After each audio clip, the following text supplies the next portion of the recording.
man, what are you doing? What was that on Friday night at Ellen Road? What was that? Absolutely inexcusable. Now, the new Marvel superhero, Nuno Man, sounds a bit crap, doesn't it? But that's exactly what I was hoping we were getting when we appointed Nuno. A superhero. Someone that was going to come in and save the day, make us hard to beat, make us more organised, and get us 17th in the Premier League. That was my hopes for him. I felt quite comfortable with the appointment of Nuno. But this last week, oh my word, he's terrified me. He's surprised me, and not much surprises me with West Ham these days, but Nuno has surprised me in the last week. And after Brentford, I felt quite comfortable that we were getting relegated, but didn't need more assurance that we will get relegated, but that's what we got on Friday night. And the players have to take a large portion of the blame, absolutely. But so does Nuno. He absolutely has to take a lot of the blame, not for the situation we find ourselves in today, but for the results against Brentford and Leeds United. A large part of this is at Nuno's door for me. But anyway, I'm going to be a superhero for some of you guys today because I got some free beer. Do you want some free beer? Would you like 8 cans of free beer? I know I've only got 7 there. I drank one yesterday when I was watching the Everton Spurs game. It was quite nice actually. But I'm going to tell you later on in the video how you can get 8 beers for free. You've got to pay for postage, but once you paid for postage, there's no charge for the beers. So stick around and tell you how you can grab your hands on some 8 lovely beers. Now I want to go back to that Monday against Brentford. When the lineup came out, I was thinking, what on earth is he doing? This is not the starting 11 anyone wanted to see. I was worried. Scarles was in, Irving and Soucek in midfield. I looked at it, didn't like it. The game got underway and Scarles was playing right back. It didn't make sense whatsoever. He made his subs at half time. They didn't make any sense. He made his subs during the second half. They didn't make any sense. Arguably, we got worse. By the end of it, I was shook. Gonzo said to me, "You looked shocked in your review." And I was. I was shocked at how bad and how wrong Nuno got it. I don't mind managers making mistakes. They're going to. And I know some will say, oh, I think he might have been sending a message to the board. Well, I don't subscribe to that. And if he was, sack him today. You cannot be sending a message to the board at home to Brentford or away to Leeds United. Those are winnable fixtures on paper. We couldn't afford to chuck any of them. You cannot make a point during those games. You have to try and get 3 points, and that is that. Because why would you be making a point so they spend money in January? Well, they're not going to spend money in January because we're going to be out already. We're not even going to be in touching distance of 17th. We are going to be down and out. So I ain't subscribing to the fact that he was trying to send a message to the board. Was he experimenting? Again, that's not the fixture to do it. You don't try it in games like that. And also, a little experiment's one thing. But Scarles at right back was just wild. That wasn't experimenting. Yes, he had them on the training ground during the international break. I think that was possibly the reason he went with that defence against Brentford. But as I keep jokingly saying, on the training ground, they were defending against Callum Wilson. They're going to look good. They weren't defending against Shada, Thiago, Utara. So it made no sense. And I was really worried after that Brentford game. I'd went from comfortable that we'll stay up to comfortable we'll get relegated pretty quick. It was a huge swing for me because it was the worst I'd seen West Ham play for years and years. And we've seen some terrible performances. But the attitude, the lack of effort from the players, the lack of idea, the lack of anything from the manager on the touchline as well, everything scared me on Monday night. Because I've seen Nuno, and while I joke about superhero, he would be if he kept us up, I see him as the safety net. Whilst I thought we were going to get relegated under Graham Potter, the one thing I thought, okay, at some point we will sack him, we'll change manager. And if we get that right, we might have a chance of staying up. And we played that card, we sacked Graham Potter. I was pleased we sacked Graham Potter. And when we appointed Nuno, I was pleased we appointed Nuno because I thought from the managers that's free and available, because again, that's the pool we restrict ourselves to, he's probably the one that's best equipped. He knows the league. He knows how to set up a team good. I thought he's going to come in. He's going to make us better defensively. We'll possess a threat on the counter-attack, which is how Nuno likes to play? Do we have the players to suit how he wants to play? I don't think so. But hopefully he can improve the players he's got, and it'll do until January. Just get us to January transfer window, 2 or 3 points behind 17, and we can invest in January and bring in the players to suit Nuno, and hopefully the second half of the season will be enough for us to stay up. That was my hope. But Monday, wow, that worried me a lot. So Tuesday I was pretty sulky, right? I was really upset with what I seen. I was still shocked and angry because the safety net had come in. We've played the card. We've already rolled the dice. This is it. This is what we've got. I don't think we'll sack Nuno. I think we're going to keep him to the end of the season. So we need him to work out. I need him to work out. You need him to work out. And Monday was like, wow, okay, this is scary. But come Wednesday, Thursday, I was thinking, well, do you know what? He's learned his lesson. He ain't going to do that again. And I genuinely believe that. If you tuned into the videos, especially the one I did with Frankie Friday morning, and we're talking about what we think Nuno will do, I said to Frankie, there's no way he's going to play Scarles right back again. No chance. There's absolutely no way he's going to play Andy Irving again.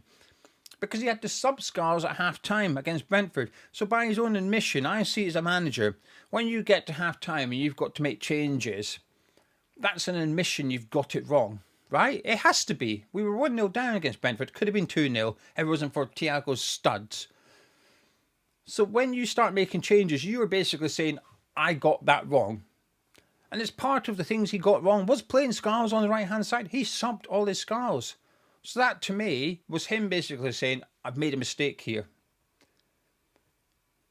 So when come Thursday, Friday, I was thinking, well, he's not going to do it again. He's not going to play Irving in midfield because there was absolutely no evidence against Brentford to suggest that was a good idea. There was no evidence with Scarles right back against Brentford to suggest that was a good idea. Let's do that again.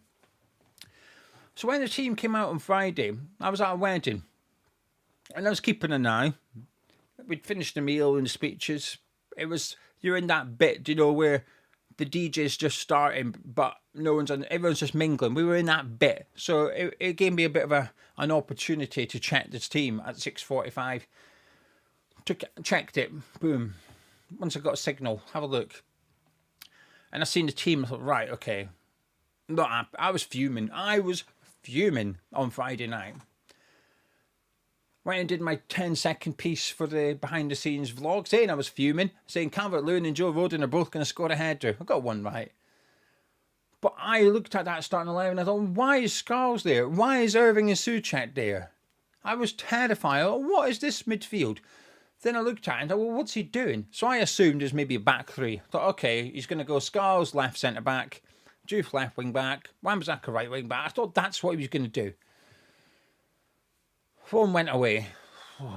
Got told, stop it, enjoy yourself. And I was enjoying myself up until that point. But it's hard, isn't it? West Ham, your football team, it consumes you. It means a lot to you.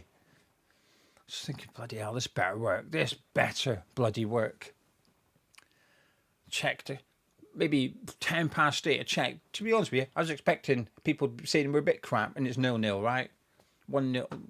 Right, okay. What? 1-0 leads. Brilliant. 2-0 leads.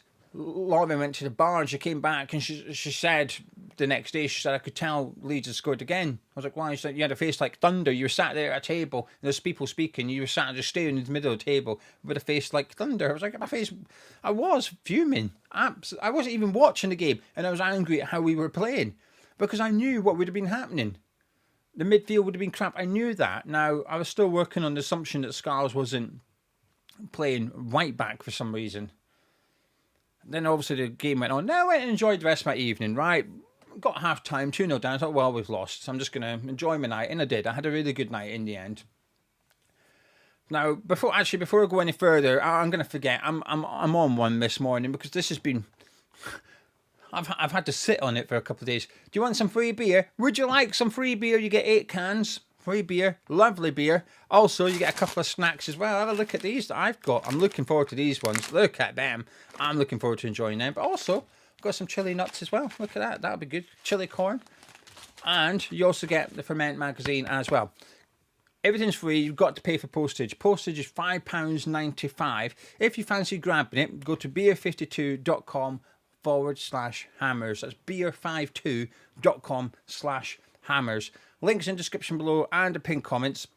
You go over there, you pay for the postage of £5.95, and they will post you 8 brilliant beers. They are from Northern Monk, and there's an interview with one of the founders from Northern Monk in the magazine as well, which I'm going to show you later on in the week. There's a reason for that one. But anyway, links in the description below. Get yourself some beers, crack open a can, sit back and enjoy the football this week. We've got some EFL football on as well. Maybe Sunday, maybe avoid the football on that one. And to be fair, I think Nuno had one or two many of them on Friday night when I seen that lineup. So Saturday came round. I'll be honest with you, I refused to watch the game. Had we won, I'd have been like, I'm buzzing for this, can't wait to watch the game. So I didn't bother. Sunday, I watched the game last night. Sunday night, I watched the Leeds West Ham game. And seeing that was 4-4-2, Scarles right back, and in a weird way, gave him a bit of a favour. Scarles getting injured. Hopefully he's okay, dislocated his shoulder. Looks like a sore one, but he was going to come off anyway. So I think he's saved embarrassing Scarles. I think it's saved killing Scarles' little confidence he's got anyway. And it forced Nuno to make a change. And he was, like I said, he was going to make one anyway. And then obviously we switched to back four and things improved slightly, but it was still terrible. But there was absolutely no justification. Irving and Soucek in midfield, no justification for it, especially when you had Fernandes, Magassa and Potts sat on the bench. It's not like he had no option. I understand at centre-back, options are limited. Igor, like I said, I'm basing my opinion on Igor from Brighton. I thought he was crap at Brighton. Kilman's crap. Tadebo's crap. Panos is injured. We don't have much options at centre-back, right? So I get it. That's a problematic area. It's going to be hard to find a fix. Striker, Wilson, who possibly can't last 90 minutes, although I don't think he looked that bad against Leeds. You had him. You had a young player in Callum Marshall, who struggled when he's come on the pitch against Brentford, albeit up against Giants, but that's what Leeds had. Do you play Paqueta there? Do you play Bowen there? Again, there's not an obvious fix. But midfield, centre midfield, I'm not having it. There is obvious fixes. There are blatant better alternatives than Soucek and Irving. We played against Brentford and they got ripped apart. And he's done it again. He played the same two in there who got ripped apart. Now, even if he played Potts and Magassa in there, Potts, whoever you want, Fernandes, it doesn't matter, pick your two. They would have struggled because Leeds have three in there. So not only did he pick an inadequate pairing, he put them up against a Leeds trio. They absolutely battered us in the middle of the pitch. Now, are the players good enough? I think there's some players who are putting in the effort and the attitude looks okay, but they're not good enough. There's other players who are good enough, but the attitude ain't there. The attitude's stinking on one or two of the players. And they deserve to get called out. They will get called out, and they have been called out. I know people will say, well, what about the players? Yes, they are not good enough, but neither was Nuno. If we get relegated, is it Nuno's fault? Not necessarily. I think the problem is at the board level. I think what Potter's done, the summer transfer window, there's been a lot of damage. Nuno's inherited a Frankenstein squad that's not good enough. That's that. So would it be Nuno's? Is he the biggest culprit? No. But do you know what? I think Nuno was the biggest reason we've lost against Leeds and we've lost against Brentford. This is how I honestly feel. He's the biggest reason we've lost those games. Had he got his starting 11 right in both games, maybe we would have got something from both or either match. Maybe. We might have lost them anyway. But I'll tell you what, that midfield did not help. The defence did not help. It scared me against Brentford. It's pissed me off, actually. Seeing the team we put out against Leeds and watching it last night made me really angry watching that game. Because Leeds deserved to win, no doubt about it. But Leeds could still get relegated. It's just that they'd get relegated with us. If I was to put money on three teams to go down right now, it would possibly be Leeds as well as West Ham and Wolves. It's them or Burnley, isn't it? I think there's now four teams shaping up for this relegation battle. Us, Wolves, Leeds, Burnley. I think Brentford will be okay. Fulham are just lingering outside. They'll probably be okay. They will be okay. Nottingham Forest, they weren't great against Bournemouth. I'm sure they'll improve and be okay as well. So it feels like there's 4 teams now, or how it's going to evolve. And that's the thing. We've just got beaten by one of them. We've just been beaten by Brentford, who had a great result against Liverpool. But had we beaten them, you never know, that might have changed things. The results of the last 2 games, the results of the season so far isn't on Nuno. But here's the results of the last 2, I think are. They're on the players as well, but I do think they're on him and all. And this is the bit I just do not get. I don't get this. And I hate the fact that when he was at Nottingham Forest and he got sacked, I did my best to read and listen to Nottingham Forest fans to get their understanding of the situation, because I think that's the best way to learn sometimes. Because I wanted to do a video about Nuno getting sacked and Postecoglou getting hired on my other YouTube channel about Nottingham Forest. So it wasn't even looking at Nuno from a West Ham perspective. It was just a neutral's perspective. And that phrase, self-sabotage, was coming up plenty with Nottingham Forest fans regarding Nuno, because that's what he's done. He wanted to get sacked. He manufactured it. He put himself in a position where he had to get sacked. When I was watching that game last night, I was genuinely thinking, is this bloke doing the same thing already? I know some subscribers have said after the Brentford game, I think he wants to sack already. He's come in, seen the job, and thought, I need out of here. And when I seen that lineup, I thought, what's he doing? What's he doing? What is the reason for that? Because the reason isn't he thought it was going to... You won't convince me ever that he put that team out thinking it was going to win the game on Friday. Because what's the evidence? All you have to do is go back to Monday night, looking at Scarles and Irving and Soucek, and I appreciate I keep going back to those 3 players in particular, but it's hard not to. It's not just the players, it's the inclusion. Also, where Scarles, if he played Scarles at left back, I'd say, okay, he's trying something, but he didn't. He played him at right back. It's hard for me. I was watching that last night thinking, this guy went out already. Is this what he's trying to do? Is he trying to basically call out the board going, I'm going to keep messing up so that you get rid of me? Because when he came in and we played Everton away, I thought we were all right.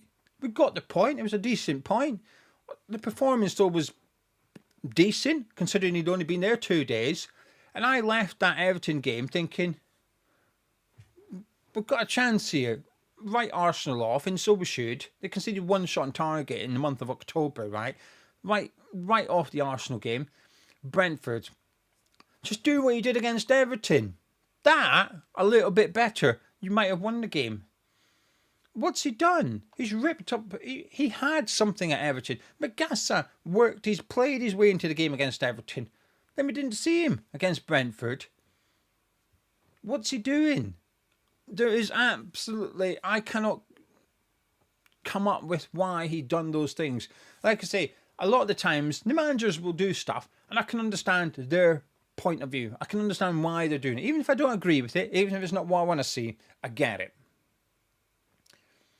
But the last 2 games under Nuno, Scarles at right back, I don't get it. But then Leeds to continue with Soucek and Irving in midfield, I ain't having that. There's absolutely nothing anyone can say that will make me see it from Nuno's perspective and go, oh yeah, I get what he was doing. No. There's nothing. Absolutely nothing. Anyway, rant over. I watched the game last night. I managed to sort of ignore it for a couple of days over the weekend, but it's my job. I had to watch the game. I try and watch them twice anyway, so even if I watch the video, I try and watch it back in with camera because you notice more things. And I wish I could sit here and say, well, at least he's learned his lesson, but I don't believe that. Because I thought that between Brentford and Leeds, I thought that. Well, he's not going to do that again. And he went and he did it. Were the players good enough? No. I do the player ratings with Gonzo this morning. They ain't getting good marks. But it's the manager that picks the team, right? Scarles can only do so much at right back. Irving and Soucek...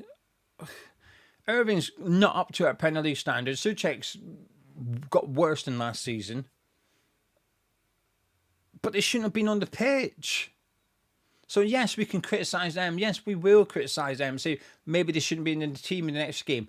They shouldn't have been in the team this game. That pivot in midfield.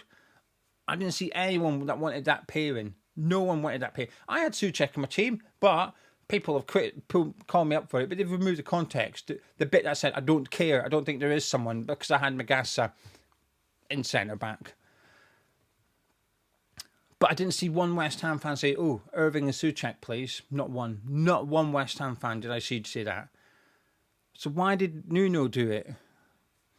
Honestly, it's got to the point now, I'm genuinely debating in my head, does he want sacked already? Is this a way of him getting out because he knows there's no chance at West Ham? Maybe he's been told there's no money for January. Is that what he's thinking? I'm gone. I ain't getting relegated. I'm not having this relegation on my CV. I've done. This isn't my job. This isn't my club. This isn't my squad. I'm out of here. Because if he is, he's going the right way about it. Another couple of performances like that, and the board might be thinking, bloody hell, we're going to have to sack him. We'll find out against Newcastle. But even if he changes it for Newcastle, that fixture is a very difficult one. We had 2 winnable fixtures on paper against Brentford and Leeds, and we might have lost them anyway, even if you got the team right. But I'll tell you what, we would have played a hell of a lot better than we did in those 2 games. Nuno, man, what are you doing?